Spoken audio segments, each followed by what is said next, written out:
सुंदर, अप्रतिम, मनमोहक सौभाग्य अलंकार मंगळसूत्र महोत्सव 100% जीएसटी फ्री.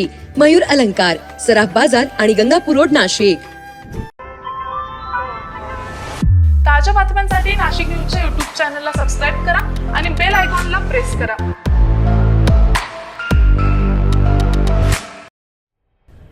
नाशिकसह पुणे शहरात धुमाकूळ घालणाऱ्या सोनसाखळी चोरट्यांना जेरबंद करण्यात पोलिसांना यश आलंय. टोळीतील 4 जणांना बेड्या ठोकत पोलिसांनी 3 अल्पवयीन मुलांना ताब्यात घेतलेलं आहे. या टोळीने 10 गुन्ह्यांची कबुली दिलेली असून त्यांच्या ताब्यातून 2 चोरीच्या मोटारसायकलीसह सुमारे 11,24,000 रुपये किमतीच्या सोन्याच्या लगड हस्तगत करण्यात आलेले आहे. अटक केलेल्या संशयितांमध्ये चोरीचे सोने खरेदी करणाऱ्या सराफाचाही समावेश असल्याचं पोलिसांनी सांगितलं. अक्षय सुनील बोरकर, राज सखारी गायकवाड, परवेज उर्फ सोनू जावेद मनियार, विलास प्रमोद विस्पुते अशी अटक करण्यात आलेल्या संशयितांची नावे असून त्यांच्या 3 अल्पवयीन साथीदारांना देखील पोलिसांनी ताब्यात घेतलेला आहे.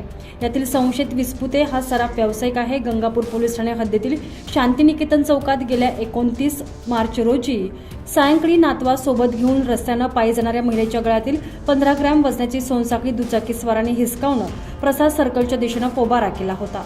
या प्रकरणी गंगापूर पोलीस ठाण्यात गुन्हा दाखल करण्यात आलेला होता. गंगापूर पोलीस या चोरट्यांचा माग काढत असताना हवालदार रवींद्र मोहिते यांना मिळालेल्या माहितीच्या आधारे ही कारवाई करण्यात आलेली आहे. खबऱ्यांना दिलेल्या माहितीनुसार पोलिसांनी वेगवेगळ्या भागात सापळे लावले असता एकापाठोपाठ एक असे 6 संशयित पोलिसांच्या जाळ्यात अडकले असून यातील 3 जण अल्पवयीन असल्याची माहिती समोर आलेली आहे. मागील काही दिवसापासून चेस स्नॅचिंगचं प्रमाण शहरामध्ये वाढलेलं होतं. माननीय पोलीस आयुक्त यांनी दिलेल्या सूचनांप्रमाणे आमचं काम चालू होतं. पण त्या दरम्यान 29 तारखेला संध्याकाळी 7:15 वाजता आमच्याकडे एक महिला तिच्या नातूला घेऊन चालला असताना त्याच्या गळ्यातील जे सोन्याचं मंगळसूत्र होतं ते 2 मोटरसायकल चालकांनी खेचून पळून गेले होते. त्यानंतर सलग दुसऱ्या दिवशी आमच्याकडे सदर प्रकार घडला. त्याच्यामुळे आम्हाला त्याच्यावर काम करणं गरजेचं होतं. आम्ही सर्वांनी ठरवलं की आपल्याला याचा शोध लावून राहायचं म्हणून. नंतर मग माझी टीम आहे गुन्हे प्रकटीकरण पथकाची, PSI मोतीलाल पाटील आहे. तर आम्ही सगळ्यांनी मग चंगच बांधला की आम्हाला हे कुठल्याही परिस्थितीमध्ये आणायचेत आरोपी. कारण बऱ्यापैकी यांच्याकडून त्रास होत होता पब्लिकला. त्यानंतर मग आम्ही टीम्स तयार केल्या, 4 टीम्स तयार केल्या. सिव्हिलवर आम्ही पूर्ण शहरामधून माहिती काढायला सुरुवात केली. त्यानंतर आमचे एक हवालदार आहेत रवींद्र मोहिते, यांना टिप मिळाली. त्या टिपवर आम्ही काम करायला सुरुवात केली. पुढच्या 2 तासामध्ये आम्हाला 2 मोटरसायकल्सवर मिळाले. 2 अल्पवयीन होते. त्यांच्याकडे आम्ही चौकशी केली तर त्यांनी दौंड येथे एक मोटरसायकल चोरी करून चंदननगरच्या हद्दीमध्ये पुण्याला चोरी केल्याची कबुली दिली. त्यानंतर आम्ही त्यांना पोलीस स्टेशनला आणून त्यांच्याकडे चौकशी केली. तर त्याच्यामध्ये त्यांनी गंगापूरमध्ये 2, नाशिक रोड इंदिरानगरमध्ये 2, सरकारवाडा 1, भद्रकाली 1 या ठिकाणी चेन स्नॅचिंग केल्याची कबुली दिली. त्यानंतर आम्ही त्यांना अजून चौकशी केली असता त्यांनी अजून 4 लोकांची नावं सांगितले. ते 4 आरोपींना आम्ही ताब्यात घेतलेलं आहे. आतापर्यंत आमच्याकडे 8 चेन स्नॅचिंगचे गुन्हे आणि 2 मोटरसायकलचे असे एकूण 10 गुन्हे ओपन झालेले आहेत. सर्व गुन्ह्यातली गेलेला माल हा रिकवर झालेला आहे आणि आमचा तपास चालू आहे. अजून ते जे आरोपी आहेत ते आमच्या कस्टडीमध्ये आहेत. आम्ही ठरवलं आहे की हे चेन स्नॅचिंगचे प्रकार सगळे बंद झाले पाहिजे म्हणून आम्ही याच्यावर सातत्याने काम करणार आहोत. आमच्या वरिष्ठांकडून आदेश झालेले आहेत.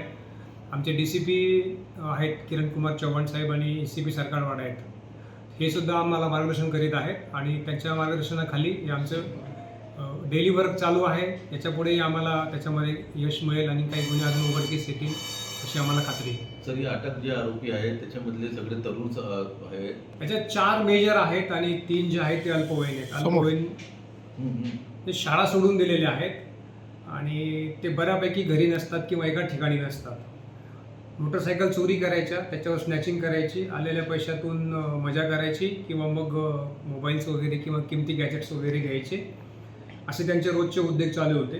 आता त्याला चाप बसलेला आहे. 3 जे मुलं आहेत ते पालकांच्या ताब्यात दिलेले आहेत. परंतु त्यांचं रँडमली चौकशी चालू आहे. 4 आरोपी आहेत. त्याच्यापैकी ज्या 2 आरोपींनी ते जे सोनं होतं तर ते विल्हेवाट लावण्यासाठी त्यांना मदत केली होती, त्या दोघांनाही आम्ही अटक केलेली आहे आणि आमचा तपास चालू आहे सध्या. सर, आपल्याकडे बरेच वेळा बरोबर आहे. एक 4 दिवसापूर्वी आमच्याकडे झालेली चेन स्नॅचिंग, पाईपलाईन रोडला अंधाराचा फायदा घेऊन त्यांनी त्या इसमाच्या गळ्यातली चेन खेचून नेलेली आहे. त्याच्यावर पण आमचं वर्कआउट चालू आहे. त्याच्यातही आम्हाला यश मिळून जाईल. कारण सध्या आमच्याकडे आरोपी कस्टडीमध्ये आहे, आमची चौकशी चालू आहे. या घटनेमध्ये बरोबर त्याच्याकडे आहे. किती मुद्देमाल आपल्याला आढळून आलाय आणि तो देखील असं वारंवार काही इतर त्याच्याकडून आम्हाला आतापर्यंत 80 ग्रॅम म्हणजे 8 तोळ्याच्या आसपास जेवढं सोनं आमचं गेलं होतं तेवढं सगळं रिकवर झालेलं आहे. आणि आम्ही त्यालाही त्याच्यात आरोपी केलेला आहे. आणि आम्ही आव्हान करतो की जर असं कोणी करत असेल तर त्यालाही आम्ही या गुन्ह्यांमध्ये आरोपी बनवू, जेणेकरून भविष्यामध्ये असे प्रकार घडणार नाहीत. संशयितांपैकी राज गायकवाड यानं म्हसरूळ पोलीस ठाणे हद्दीतून दुचाकी चोरत अक्षय बोरकर आणि एका अल्पवयीन मुलाच्या मदतीनं गंगापूर भागात 2, इंदिरानगरला 2, सरकारवाडा आणि भद्रकाली हद्दीत प्रत्येकी 1 असे 6 गुन्हे केल्याची कबुली दिल्याचं सांगण्यात आलेलं आहे. तर 2 विधी संघर्षित बालकांनी पिंपरी आणि पिंपरी चिंचवड हद्दीत चेन स्नॅचिंग केल्याची कबुली दिल्याचं पोलिसांकडून सांगण्यात आलं. अन्य दोघांनी पुणे जिल्ह्यातीलच दौंडमधून मोटारसायकल चोरी करत चंदननगर पोलीस ठाणे हद्दीत चेन स्नॅचिंग केल्याचं पोलीस तपासात समोर आलेलं आहे. तर संशयित परवेज मनियार याच्याकडून सराफ विस्पुते यानं चोरीचे सोने खरेदी केल्यानं विस्पुते याला देखील या गुन्ह्यात अटक करण्यात आलेली आहे. संशयितांच्या अटकेने 8 चेन स्नॅचिंगचे आणि 2 मोटारसायकल चोरीचे गुन्हे उघडकीस आलेले असून संशयितांकडून 11,23,688 रुपये किमतीचा मुद्देमाल जप्त करण्यात आलेला आहे. वरिष्ठ निरीक्षक जगवेंद्र सिंह राजपूत यांच्या मार्गदर्शनाखाली त्यांच्या पथकानं ही कामगिरी केली आहे. संजय परमार, नाशिक न्यूज, नाशिक.